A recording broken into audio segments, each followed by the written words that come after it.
ओम शांति। 6 नवंबर 2025। बाबा के महावाक्य। मीठे बच्चे, तुम अभी बिल्कुल षड़पंथ किनारे पर खड़े हो। तुम्हें अब इस पार से उस पार जाना है। घर जाने की तैयारी करनी है। प्रश्न: कौन सी एक बात याद रखो तो अवस्था अचल अडोल बन जाएगी? उत्तर: पास्ट इज पास्ट। बीती का चिंतन नहीं करना है, आगे बढ़ते जाना है। सदा एक की तरफ देखते रहो तो अवस्था अचल अडोल हो जाएगी। तुमने अब कलयुग की हद छोड़ दी, फिर पिछाड़ी की ओर क्यों देखते हो? उसमें बुद्धि जरा भी न जाए। यही है सूक्ष्म पढ़ाई। ओम शांति। दिन बदलते जाते हैं, टाइम पास होता जाता है। विचार करो, सतयुग से लेकर टाइम पास होते होते अभी आकर कलयुग के भी किनारे पर खड़े हैं। यह सतयुग, त्रेता, द्वापर, कलयुग का चक्र भी जैसे कि मॉडल है। सृष्टि तो बड़ी लंबी चौड़ी है। उसके मॉडल रूप को बच्चों ने जान लिया है। आगे यह पता नहीं था कि अब कलयुग पूरा होता है। अब मालूम पड़ा है तो बच्चों को भी बुद्धि से सतयुग से लेकर चक्कर लगाए कलयुग के अंत में किनारे पर आकर ठहरना चाहिए। समझना चाहिए, टिक टिक होती रहती है, ड्रामा फिरता रहता है। बाकी क्या हिसाब रहा होगा? जरा सा रहा होगा। आगे पता नहीं था। अभी बाप ने समझाया है। बाकी कोना आकर रहा है। इस दुनिया से उस दुनिया में जाने का अभी बाकी थोड़ा समय है। यह ज्ञान भी अभी मिला है। हम सतयुग से लेकर चक्कर लगाते लगाते अब कलयुग अंत में आकर पहुंचे हैं। अब फिर वापस जाना है। आने का और निकलने का गेट होता है ना। यह भी ऐसे है। बच्चों को समझाना चाहिए, बाकी थोड़ा किनारा है। यह पुरुषोत्तम संगम युग है ना। अभी हम किनारे पर हैं। बहुत थोड़ा समय है। अब इस पुरानी दुनिया से ममत्व निकालना है। अब तो नई दुनिया में जाना है। समझानी तो बड़ी सहज मिलती है। यह बुद्धि में रखना चाहिए। चक्र बुद्धि में फिरना चाहिए। अभी तुम कलयुग में नहीं हो। तुमने इस हद को छोड़ दिया है। फिर उस तरफ वालों को याद क्यों करना चाहिए, जबकि छोड़ दिया है पुरानी दुनिया को। हम पुरुषोत्तम संगम युग पर हैं। फिर पिछाड़ी में देखे भी क्यों? बुद्धि योग विकारी दुनिया से क्यों लगाए? यह बड़ी सूक्ष्म बातें हैं। बाबा जानते हैं। कोई कोई तो रुपये से एक आना भी समझते नहीं है। सुना और भूल जाते हैं। तुमको पिछाड़ी तरफ नहीं देखना है, बुद्धि से काम लेना है ना। हम पार निकल गए, फिर पिछाड़ी में देखे ही क्यों? Past is past. बाप कहते हैं, कितनी महीन बातें समझाते हैं। फिर भी बच्चों का कांध पिछाड़ी में क्यों लटका रहता है? कलयुग तरफ लटका हुआ है। बाप कहते हैं, कांध इस तरफ कर दो। वह पुरानी दुनिया तुम्हारे काम की चीज नहीं है। बाबा पुरानी दुनिया से वैराग्य दिलाते हैं। नई दुनिया सामने खड़ी है, पुरानी दुनिया से वैराग्य। विचार करो, ऐसी हमारी अवस्था है।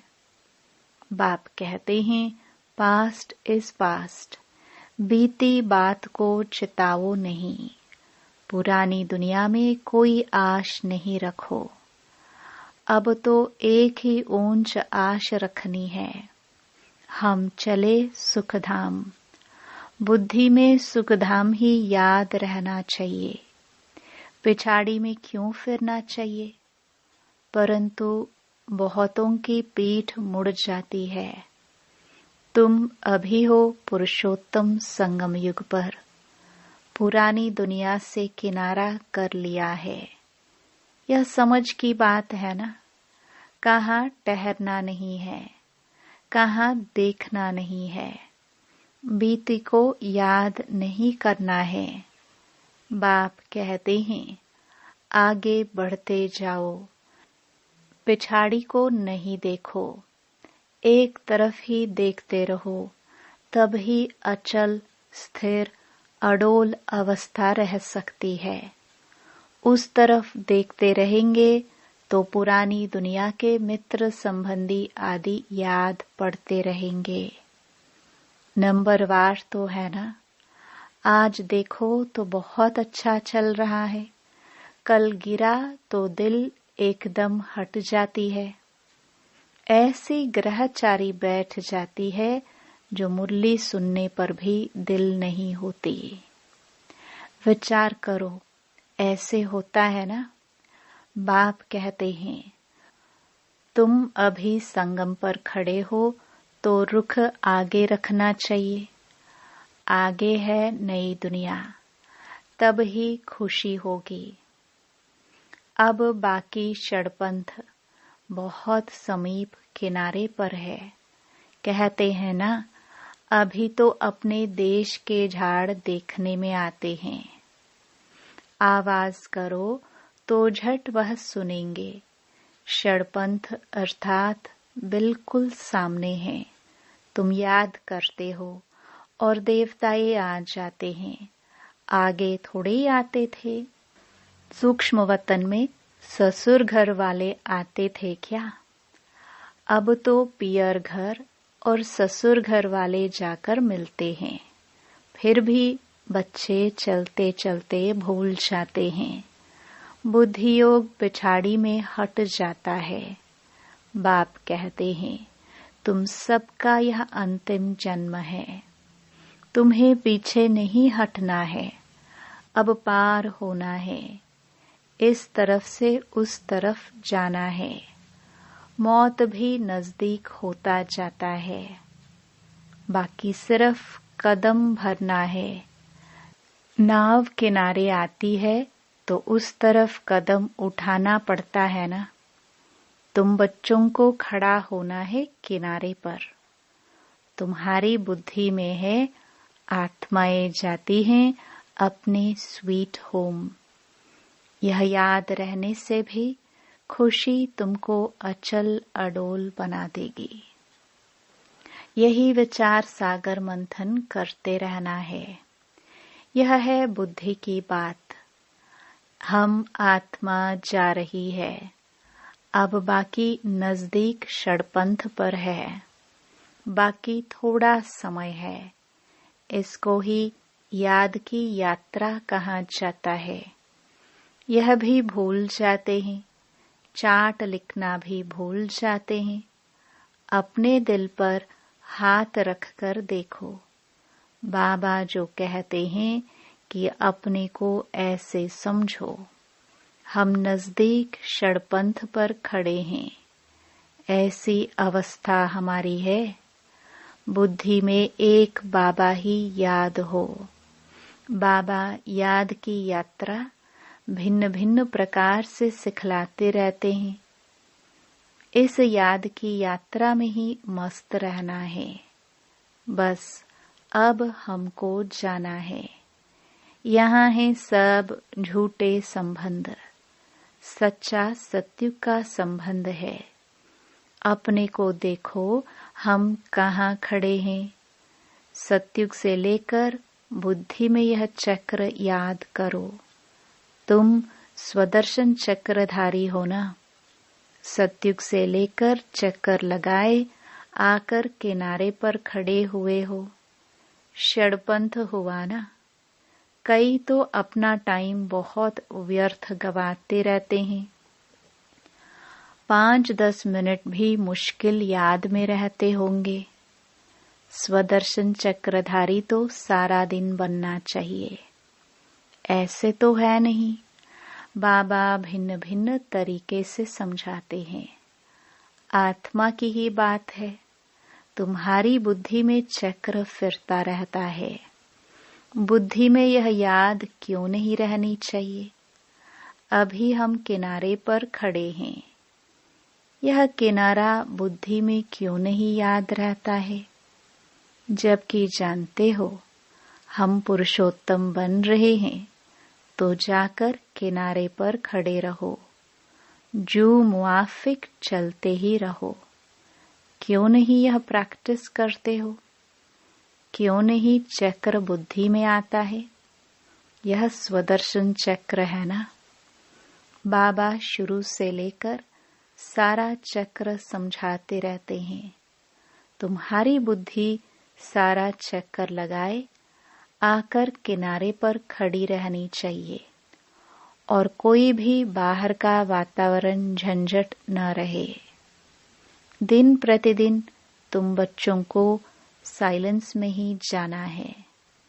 टाइम वेस्ट नहीं गवाना है। पुरानी दुनिया को छोड़ नए संबंध से अपना बुद्धि का योग लगाओ।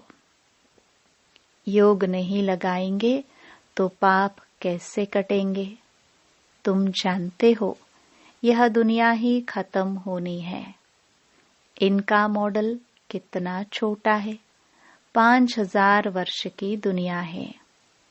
अजमेर में स्वर्ग का मॉडल है, परंतु किसको स्वर्ग याद आएगा क्या।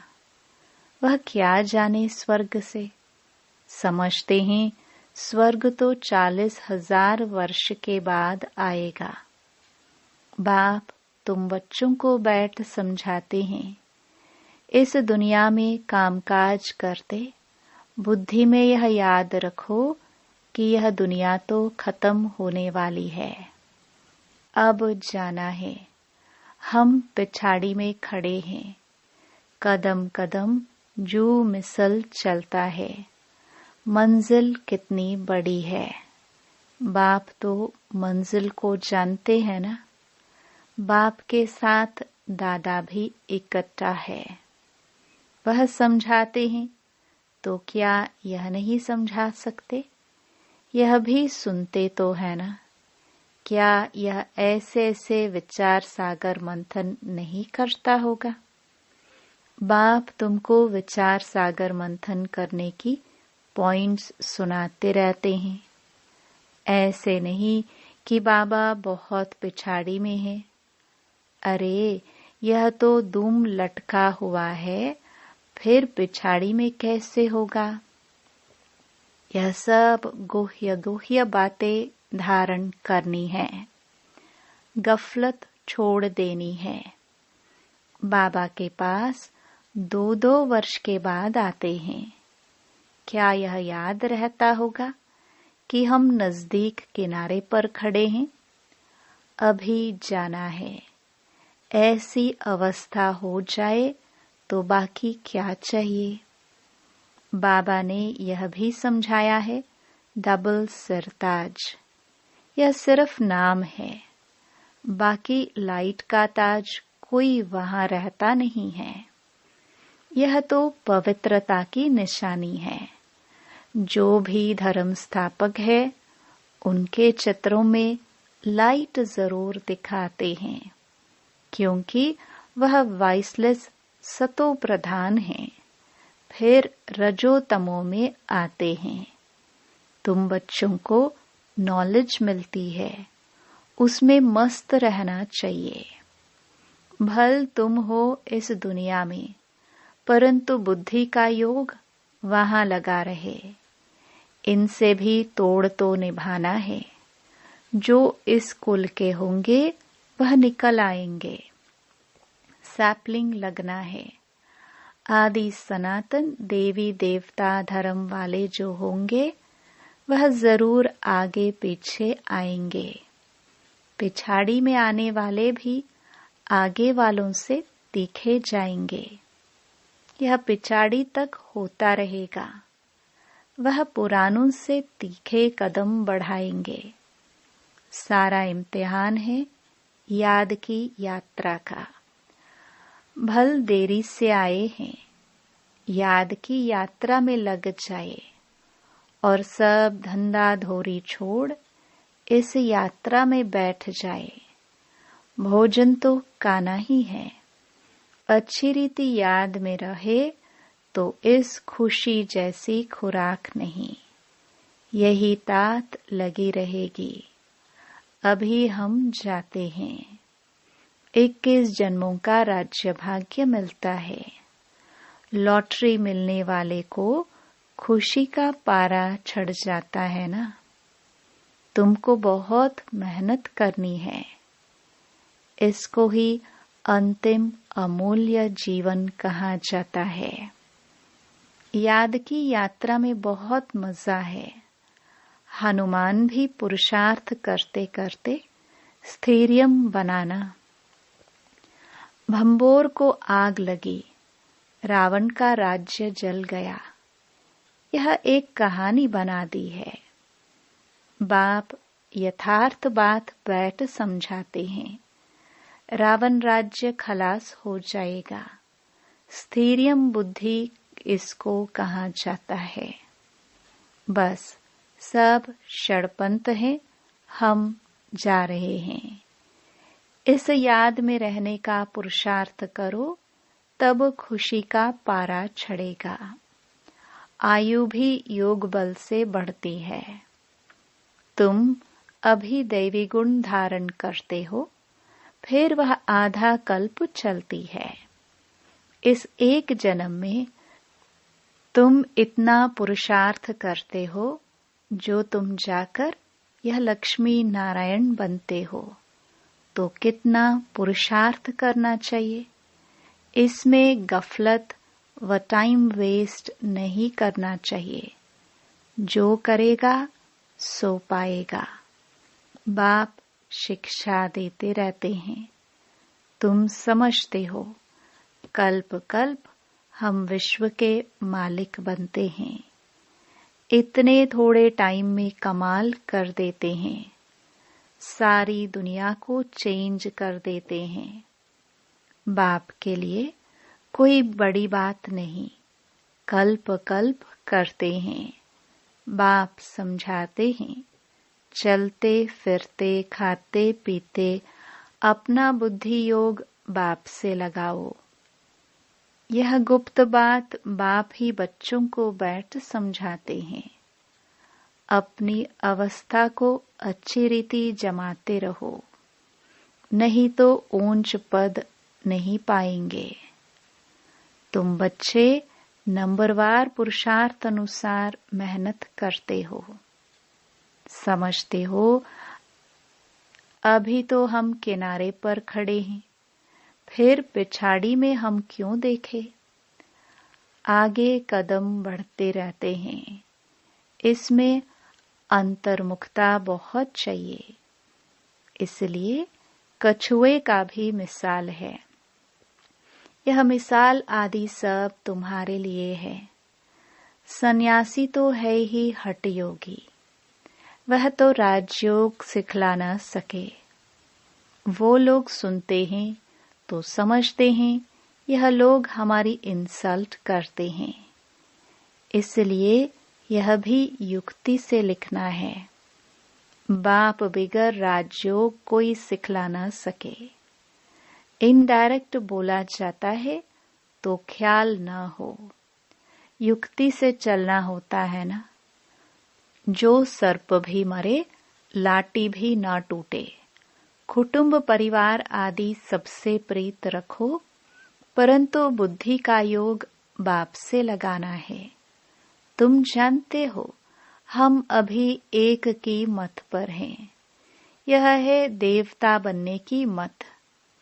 इसको ही अद्वैत मत कहा जाता है। बच्चों को देवता बनना है। कितना बार तुम बने हो? अनेक बार। अभी तुम संगम युग पर खड़े हो। यह अंतिम जन्म है। अब तो जाना है। पिछाड़ी में क्या देखना है? देखते हुए फिर भी अपनी अडोलता में तुम खड़े रहो। मंजिल को भूलना नहीं है। तुम ही महावीर हो जो माया पर जीत पाते हो।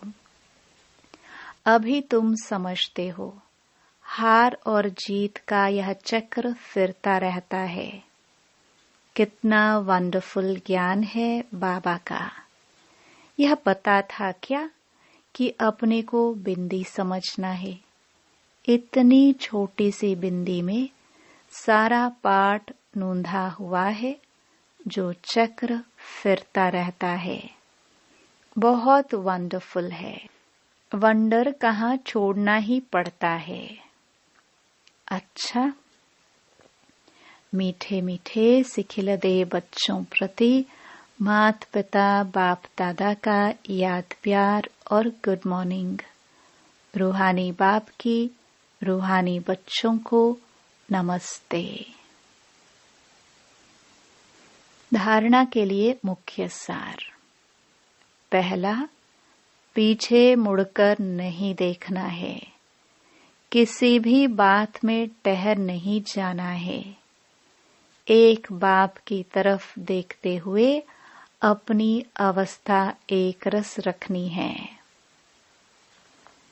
दूसरा, बुद्धि में याद रखना है कि अभी हम किनारे पर खड़े हैं। घर जाना है। गफलत छोड़ देनी है। अपनी अवस्था जमाने की गुप्त मेहनत करनी है। वरदान। सर्व के दिल का प्यार प्राप्त करने वाले न्यारे प्यारे निसंकल्प भव। जिन बच्चों में न्यारे और प्यारे रहने का गुण व निसंकल्प रहने की विशेषता है, अर्थात जिन्हें यह वरदान प्राप्त है, वे सर्व के प्रिय बन जाते हैं। क्योंकि न्यारेपन से सबके दिल का प्यार स्वतः प्राप्त होता है। वे अपनी शक्तिशाली निसंकल्प स्थिति व श्रेष्ठ कर्म द्वारा अनेकों की सेवा के निमित्त बनते हैं। इसलिए स्वयं भी संतुष्ट रहते और दूसरों का भी कल्याण करते हैं। उन्हें हर कार्य में सफलता स्वतः प्राप्त होती है। स्लोगन। एक बाबा शब्द ही सर्व खजानों की चाबी है। इस चाबी को सदा संभाल कर रखो। अव्यक्त इशारे। अशरीरी व विदेही स्थिति का अभ्यास बढ़ाओ। 1 सेकंड में चोले से अलग तभी हो सकेंगे जब किसी भी संस्कारों की टाइटनेस नहीं होगी। जैसे कोई भी चीज अगर चिपकी हुई होती है तो उनको खोलना मुश्किल होता है। हल्के होने से सहज ही अलग हो जाते हैं। वैसे ही अगर अपने संस्कारों में जरा भी ईजीपन नहीं होगा तो फिर अशरीरीपन का अनुभव नहीं कर सकेंगे। इसलिए इजी और अलर्ट रहो। ओम शांति।